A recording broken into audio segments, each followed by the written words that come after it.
ಅಭಿಮಾನಿಗಳ ನೆಚ್ಚಿನ ಅಪ್ಪು. ಕನ್ನಡ ಚಿತ್ರರಂಗದ ಪವರ್ ಸ್ಟಾರ್ ಪುನೀತ್ ರಾಜ್ಕುಮಾರ್ ನಮ್ಮನ್ನೆಲ್ಲ ಬಿಟ್ಟು ಬಾರದ ಲೋಕಕ್ಕೆ ಹೋಗಿ ವರ್ಷಗಳೇ ಕಳೆದರೂ ಅವರ ಅಭಿಮಾನಿಗಳಲ್ಲಿ ಇಂದಿಗೂ ಮರೆಯಲಾಗದ ನಕ್ಷತ್ರ ಅಂತಾನೆ ಹೇಳಬಹುದು.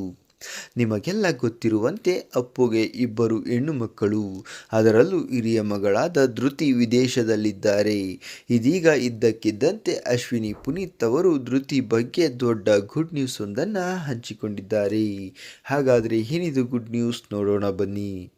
ನಿಮಗೆಲ್ಲ ಗೊತ್ತಿರುವಂತೆ ಧೃತಿಯವರು ವಿದೇಶದಲ್ಲಿ ವ್ಯಾಸಂಗ ಮುಗಿಸಿದ್ದು ಇನ್ನೇನು ಕೆಲವೇ ದಿನದಲ್ಲಿ ಅಂದರೆ ತಂದೆಯ ಬರ್ತ್ಡೇಗೆ ಬೆಂಗಳೂರಿಗೆ ವಾಪಸ್ಸಾಗಲಿದ್ದಾರೆ. ಇದೇ ಮಾರ್ಚ್ 17ರಂದು ಪುನೀತ್ ರಾಜ್ಕುಮಾರ್ ಅವರ ಹುಟ್ಟುಹಬ್ಬವಿದ್ದು ಅವರ ಬರ್ತ್ಡೇ ಮುಗಿದ ಬಳಿಕ ಧೃತಿ ಅವರು ಕನ್ನಡ ಚಿತ್ರರಂಗಕ್ಕೆ ಎಂಟ್ರಿ ಕೊಡಲಿದ್ದಾರಂತೆ.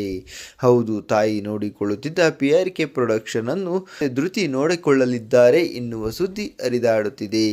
ಈ ವಿಷಯ ಕೇಳಿ ಅಪ್ಪು ಫ್ಯಾನ್ಸ್ ಸಿಕ್ಕಾಪಟ್ಟೆ ಖುಷಿಯಾಗಿದ್ದಾರೆ. ಅಷ್ಟೇ ಅಲ್ಲದೆ ಈ ವರ್ಷವೇ ಧೃತಿ ಅವರ ಮದುವೆ ಕೂಡ ಫಿಕ್ಸ್ ಆಗಲಿದೆ ಎನ್ನುವ ಸುದ್ದಿ ಸೋಷಿಯಲ್ ಮೀಡಿಯಾದಲ್ಲಿ ಕೇಳಿಬರುತ್ತಿದೆ. ಈ ಬಗ್ಗೆ ನಿಮ್ಮ ಅನಿಸಿಕೆ ಅಭಿಪ್ರಾಯಗಳನ್ನು ತಪ್ಪದೇ ಕಮೆಂಟ್ ಮಾಡಿ ತಿಳಿಸಿ.